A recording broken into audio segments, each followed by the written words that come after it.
College का पहला प्यार। कॉलेज का माहौल हमेशा से ही एक्साइटमेंट और एनर्जी से भरा होता है, खासकर जब न्यू एडमिशन की बात हो।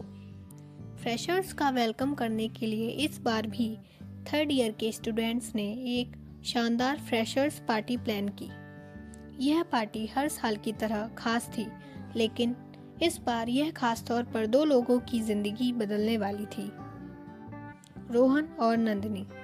रोहन कॉलेज का सबसे पॉपुलर और चार्मिंग स्टूडेंट था। दूसरी ओर नंदिनी ने इस साल ही एडमिशन लिया था। फ्रेशर्स पार्टी के दौरान जब नंदिनी ने स्टेज पर अपना इंट्रो दिया तो उसकी स्माइल रोहन को पसंद आ गई। रोहन को पहली बार किसी के लिए ऐसा फील हुआ।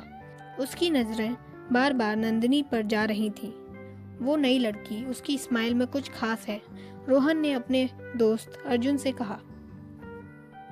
अर्जुन ने मजाक करते हुए कहा, जरा धीरे चल रोहन, ये फ्रेशर्स पार्टी है, तेरी मोहब्बत की शुरुआत नहीं।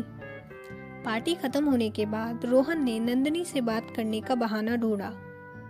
उसने देखा कि नंदिनी अपने दोस्तों के साथ खड़ी थी। रोहन उसके पास जाकर बोला, हाय, मैं रोहन हूँ। तुमने आज स्टेज पर बहुत अच्छा बोला। धन्यवाद, नंदिनी ने मुस्कुराते हुए जवाब दिया। तुम्हारा पहला दिन कैसा रहा? कॉलेज का माहौल तो थोड़ा बड़ा और डरावना लग रहा होगा। थोड़ा सा, लेकिन मैं जल्दी एडजस्ट कर लूँगी।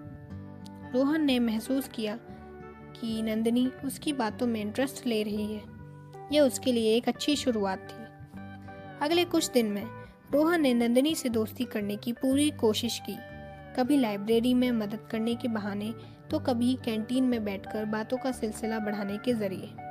नंदिनी भी धीरे धीरे रोहन के व्यक्तित्व की ओर अट्रैक्ट हो रही थी। एक दिन रोहन ने उसे कैंटीन में चाय पीते हुए देखा। फिर रोहन ने पूछा, क्या मैं बैठ सकता हूँ? बिल्कुल, नंदिनी ने मुस्कुराते हुए कहा। तो तुम्हारे अब तक के कॉलेज के अनुभव कैसे हैं? बहुत अच्छे। मुझे यहाँ का माहौल पसंद आ रहा है और कुछ सीनियर्स भी बहुत अच्छे हैं। एक दिन रोहन ने सोचा कि अब वक्त आ गया है कि वह अपने दिल की बात कहे। उसने नंदिनी को कैंपस गार्डन में बुलाया।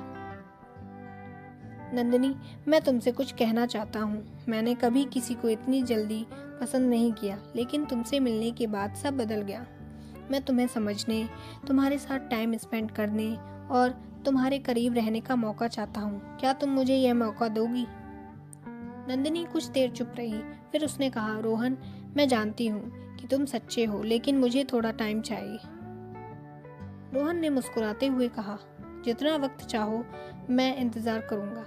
अगले कुछ महीनों में रोहन और नंदिनी के बीच की दोस्ती और गहरी हो गई। वे हर दिन एक दूसरे के साथ ज़्यादा से ज़्यादा टाइम स्पेंड करने लगे। रोहन नंदिनी की छोटी छोटी बातों का ध्यान रखता। तुम्हें याद है नंदिनी, तुमने कहा था कि तुम्हें चाय पसंद है। ये लो तुम्हारी फेवरेट मसाला चाय, उसने एक दिन कहा। तुम्हें ये सब याद है? नंदिनी ने हैरानी से पूछा। तुम्हारी हर बात याद रहती है, रोहन ने मुस्कुराते हुए जवाब दिया। रोहन का थर्ड ईयर चल रहा था और नंदिनी का सेकंड। अब तक दोनों का रिश्ता मजबूत हो चुका था, लेकिन रोहन ने अभी तक नंदिनी को सीधे तौर पर अपने प्यार के बारे में नहीं बताया था। एक दिन रोहन ने नंदिनी को कैंपस के बाहर एक शांत झील के पास बुलाया। नंदिनी, मैंने तुम्हारे साथ जो टाइम स्पेंड किया है वो मेरे लिए सबसे खास है। मैं तुम्हें खोना नहीं चाहता। क्या तुम मेरी जिंदगी का हिस्सा बनोगी? नंदिनी ने उसकी ओर देखा और मुस्कुराते हुए कहा, तुम्हारी सच्चाई और प्यार ने मुझे जीत लिया है। मैं भी तुम्हें अपनी जिंदगी का हिस्सा बनाना चाहती हूँ।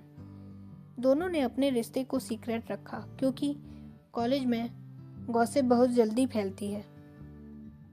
रोहन नंदिनी के हर सपने को समझता और उसे पूरा करने की कोशिश करता। तुम्हें फोटोग्राफी का शौक है ना? ये कैमरा तुम्हारे लिए।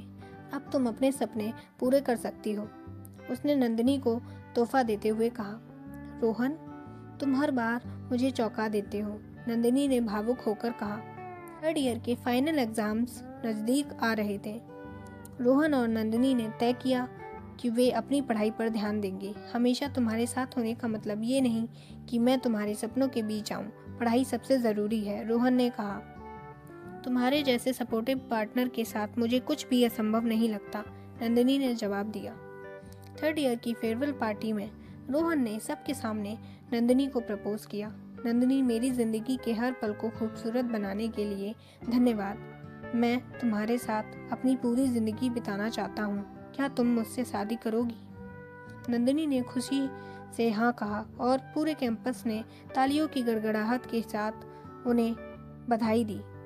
यह कहानी बताती है कि प्यार का आधार विश्वास, सच्चाई और एक दूसरे के सपनों का सम्मान है। कॉलेज का प्यार भी सच्चा हो सकता है अगर उसमें ईमानदारी हो।